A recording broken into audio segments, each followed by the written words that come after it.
Believing in this is the adult version of believing in Santa Claus.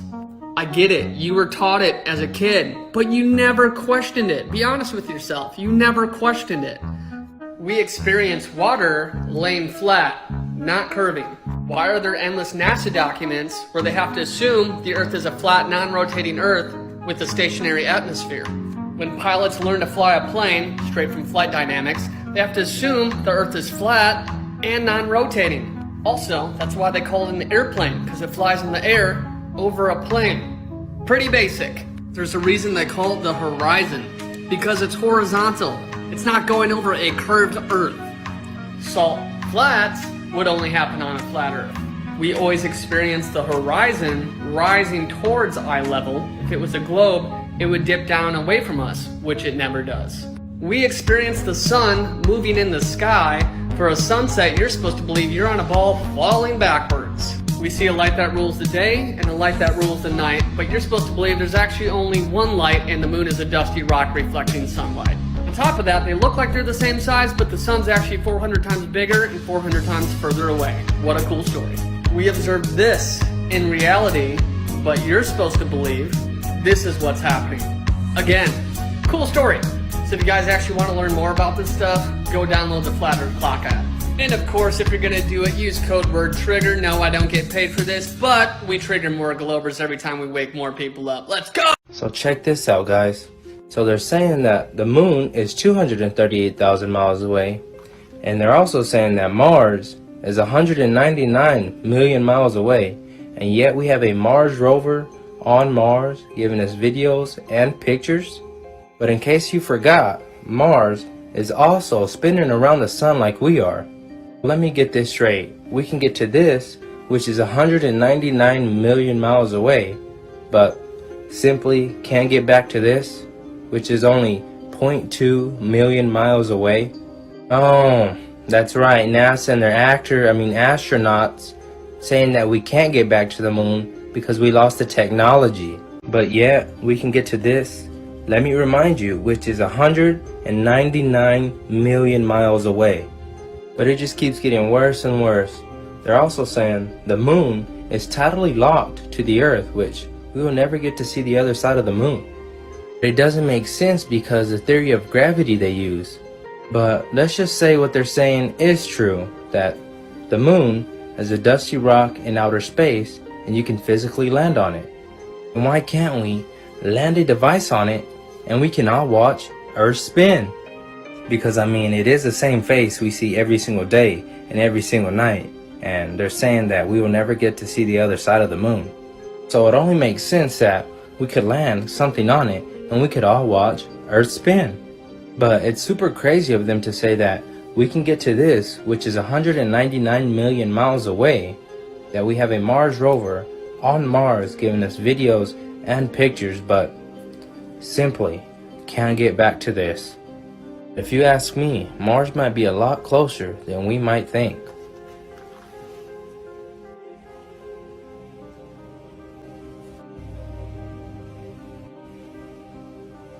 Come on, guys. If flat Earth is true, it means everything you've been told since you were born could be a lie. And matter of fact, it turns out flat Earth is true. And no, it's not the salvation issue, but it is the one thing that can break you out of the matrix and help you realize you're surrounded by lies. So you just sound like someone who is not in love with the truth when you say it doesn't matter. It does matter to people who love truth, and God is truth. So searching for truth is the way that God recommends that you find Him. Welcome back to The Trumpet. Let me show you a little project I've been working on. NASA logo, it's not something I made up. And this happens next week. The Path of Totality on April 8th, 2024. This is straight off their website. And that's because NASA in Hebrew means to lead astray or to deceive. It's been a little bit, but I'm back.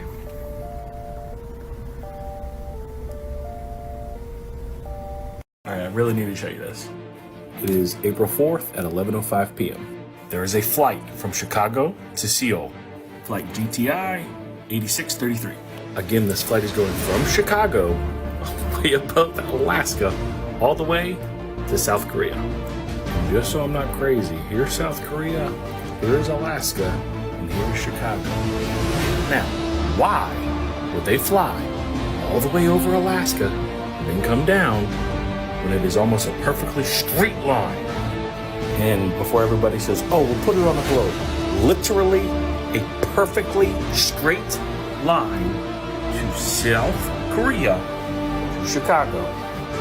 Guys, this photo was taken from 700 miles away, where you can see these mountain ranges. That is 40 miles of curvature missing, or that mountain was at 3,565 feet.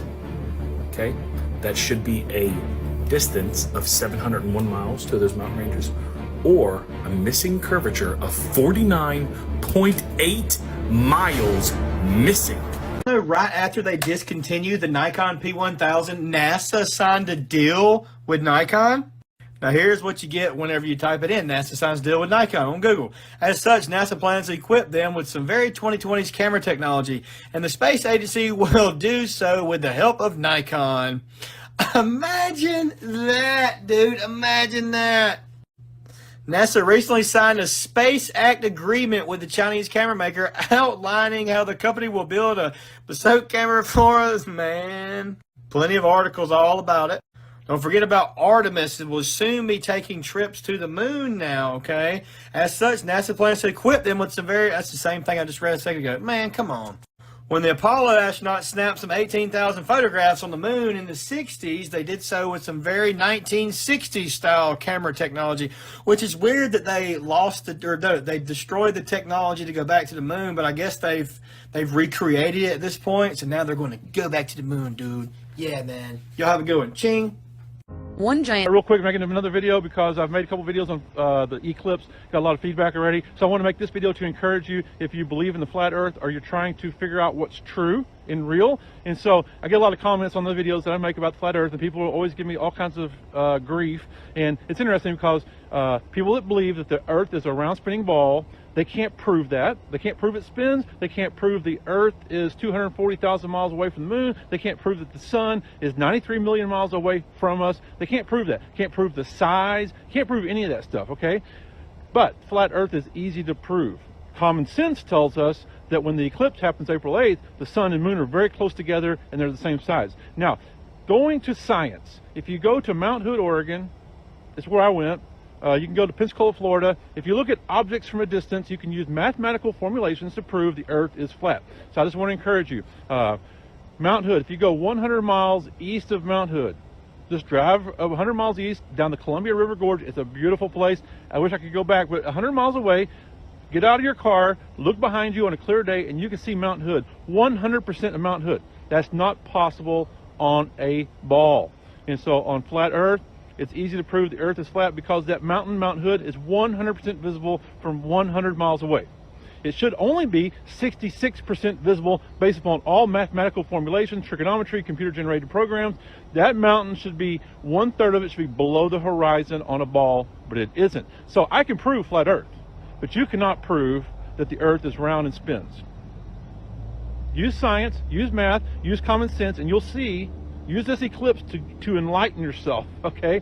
Use this eclipse coming up April 8th to show yourself, to prove to yourself the earth is really stationary. The sun and moon are right above us. Sun and moon are roughly the same size. They might be the same size, and otherwise we would not have an eclipse. It's easy to prove. Flat earth is easy to prove, and if anybody gives you a hard time telling you that you're a flurfer, whatever they want to call you, and they can prove that the earth is round and spinning, they can't. Round spinning ball earth comes from Kabbalah.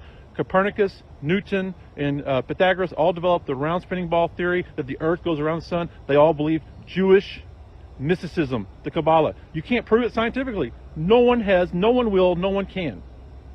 It's the facts. Thanks. We can go to a lake and prove it. Okay, this is what makes me think that NASA is lying to me. I remember when I first got born again years ago. I got saved. And I become religious, and I started reading the Bible. And then I read something about the firmament, and I didn't know what it was. That's what the Bible used to call like space, like what's outside. That's what some people say. And the reason why a lot of us don't look more into flat Earth is because when it is brought up, we're fed propaganda. Like for instance, you see like a pancake Earth out of space. Then you hear somebody talking about it. That's not what we think. We don't think that. But that's what the images that's fed, and then they mocking like flat Earth and telling us why. Where if gravity, if the Earth was flat, then gravity would pull everything to the center. All this propaganda. Okay, so when I learned about the firmament, I went back. When I heard about the firmament, I went back to the Bible and I said, "Oh yeah, this is what it is." I didn't know what it was, and I remember the Bible saying it's separate the waters from the waters. Then I looked up the word firmament, and I looked up the old word. You got to look up what the old word is and stuff like that. And then I figured out what that was, and then that sent me on my journey because it was hard for me to believe. And then I wasn't believing. I was like, it's just all conspiracy until I came across this one video of this guy talking about emergency landings. And this is the one thing that tipped me over to believing the flat Earth, and for a few reasons. I remember this older white lady that was talking about racism in America, and she was talking about how our continent is shaped different. Some continents are bigger than what they put in the maps. So she said they mess with the maps and how thing is, and then this guy was talking about emergency landings. He was saying that one time this Asian lady was coming from Asia, I think Taiwan or somewhere, flying to LAX, and she was pregnant, but she was lying about how far along she was. So she got on the plane anyway, and then she started giving birth on the plane. So they had to make an emergency landing from Asia to Alaska. And if you pay attention to where Alaska is on the globe, that is not an emergency landing. And then his roommate was like, what's going on? He said, man, I can't figure out how this is emergency landing when they're coming from Asia going to LA, and they stopped in Alaska all the way over here. Like, why? How is that an emergency? Why did they stop there? And then he said, oh, that makes perfect sense on a flat Earth map. Then he pulled up a scientific, real flat Earth map from 1800. The guy was like, what is flat Earth map? He said, the United Nations logo. They use it. They throwing it in our face. The map that we use is wrong. It's different. They changed it. This is the actual map, and you can look up in encyclopedias. You can go and check one out of the library. It's a map it says like it's proven. It's a map, and it's scientifically proven. It's a fact that these are the maps that they use. It's a flat Earth map, and you have to fly over Alaska to get to LA. So from Asia. Yeah, but Alaska is right by us. It's not far up, but by LA. It's not west. Far. It's not more north than what we think. So like we've been lied to. So that is an emergency landing. Then I started looking to other emergency landings, and I started looking to like layovers and stuff like that. And a lot of stuff didn't make sense. Why they would fly all the way up here to change, then like the flat Earth map is totally different. Then once you kind of look into the flat Earth map, and then and when you fly across the world, and you know like the layouts and where to stop and stuff, then it kind of make sense. The flat, and that's what took me over the edge, was that the emergency landings thing. The flat Earth map dates back over 1,000 years. This map is credited to being created by a Persian astronomer. His name was Al-Biruni, and he lived between 973 AD to 1048 AD. It's the official map of the United Nations and also the United States Geological Survey. It used to be present in many places before the creation of NASA and the Antarctic Treaty in 1959. Here you see it with Admiral Byrd. This map has been restored by Dmitry from Russia with suggestions of mine, Heliolenkar. Known by my YouTube channel Flat Earth Benjo, I asked Dmitry to include the Bermuda Triangle and Point Nemo, a place deep in the Pacific where NASA buries rockets. Then Robert Tozzi, a professional mapmaker, came along and enhanced the map even more. There are many people now selling this map online, but if you could order it from my online store, I would greatly appreciate it. Visit my online store now and order one of the items. I humbly thank you.